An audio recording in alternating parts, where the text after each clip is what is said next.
સુરતના લસકાણા પોલીસને ચોક્કસ બાતમી મળી હતી કે બુલેટ ટ્રેનના બ્રિજ પાસે મુખ્ય રોડ ઉપર વિદેશી દારૂનો જથ્થો લાવવામાં આવ્યો છે.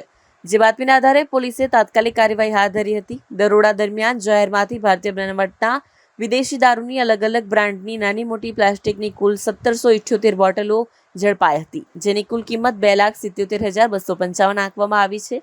4 આરોપીઓની ધરપકડ કરી કુલ 3 લાખથી વધુનો મુદ્દામાલ પોલીસે કબજે કર્યો છે. જો કે તેમના નામ અને વિગતો જાહેર કરવામાં આવી નથી, પરંતુ તેમની પાસેથી મળેલા મોબાઈલ ફોન અને રોકડ રકમ સહિત કુલ 3,08,855નો મુદ્દામાલ કબજે કરવામાં આવ્યો છે.